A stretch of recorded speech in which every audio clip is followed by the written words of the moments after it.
It's a dangerous place to be. This is me.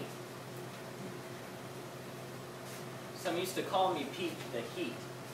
I held a flame in my heart instead of a beat, but on September 16th, they took that fire and they ripped it from my heart. All they left in my chest was an empty question mark. I learned a lot that night.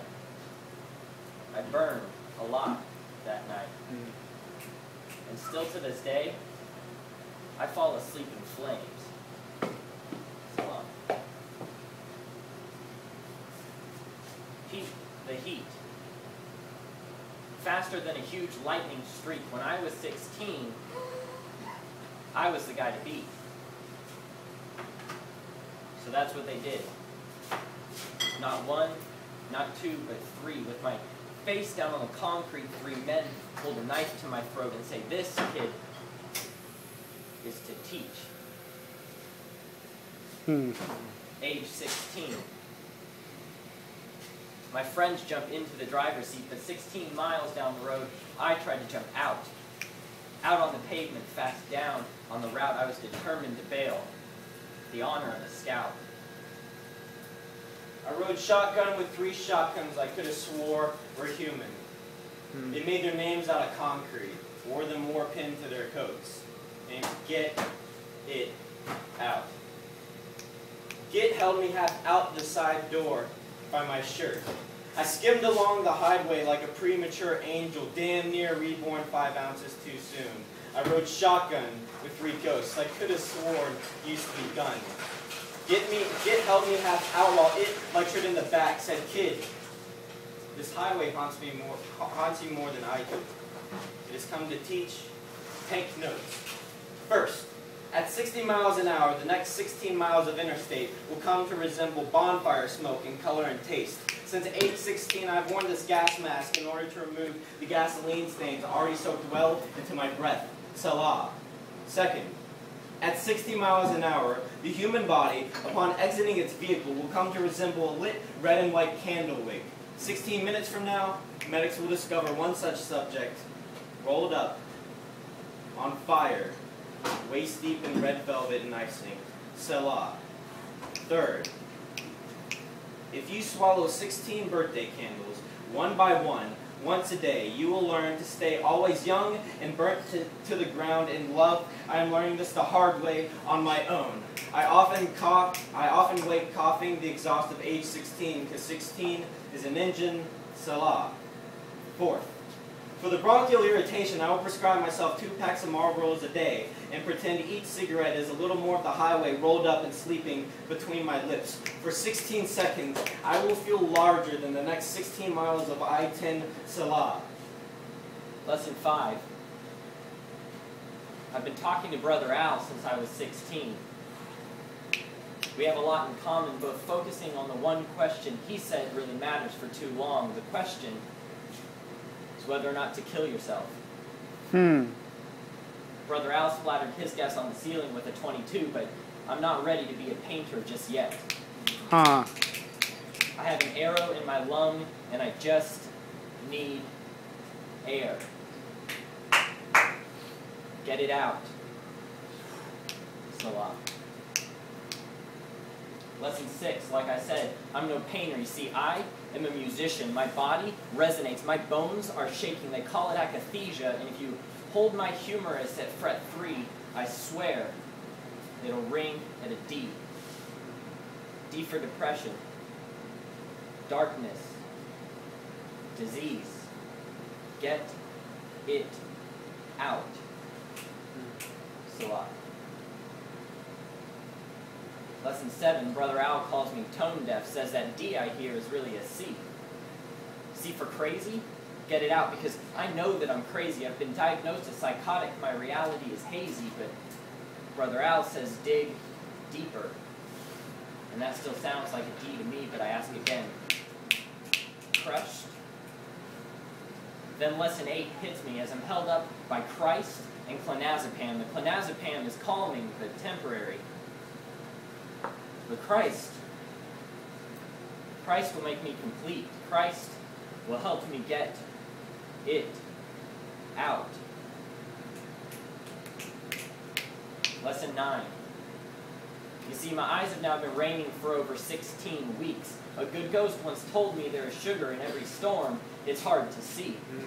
But David reads to me from Psalm 34, handing me something sweet out of his heart. God's message is poured. Christ will save those who are crushed in spirit. Christ will help you pull that arrow from your lung. Christ will help you get it out. All you have to do is ask.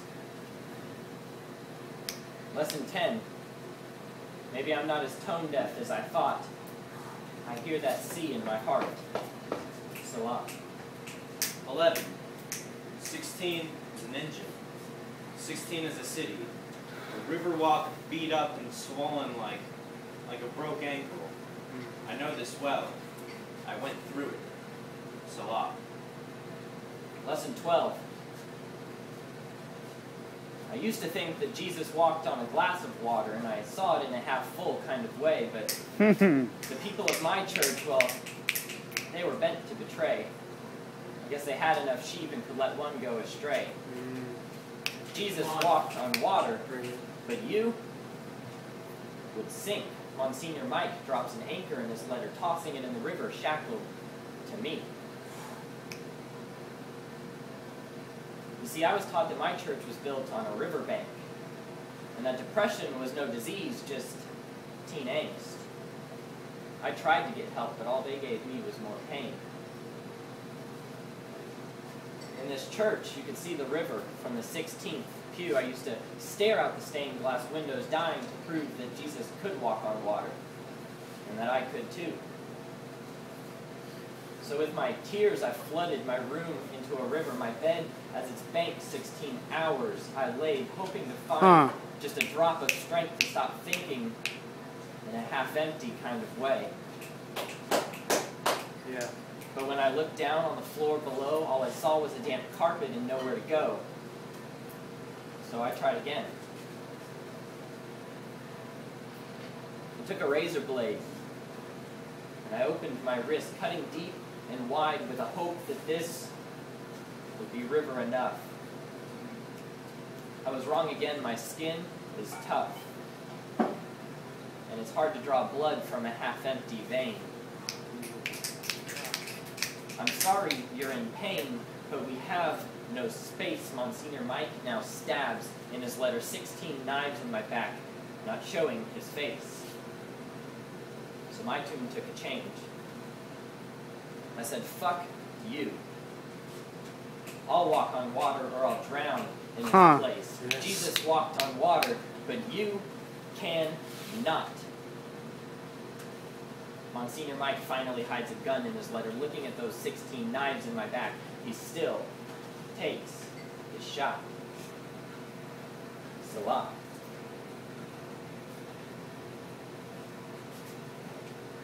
They gave the river walk its name by no mistake. But the last time I tried to walk on that river, I was mugged, beaten, and raped by 3 men who seemed a lot like Monsignor Mike, no courage to show me their face. Jesus walked on water, but you can not. And I guess they were right. You see, on that night the river walk drained, turned into a ditch, and my broken body lay face down in the pit. But somehow Jesus still walked on water that night. You see, my blood and my tears filled the San Antonio River back up, and Jesus put me on his shoulder as he started to walk.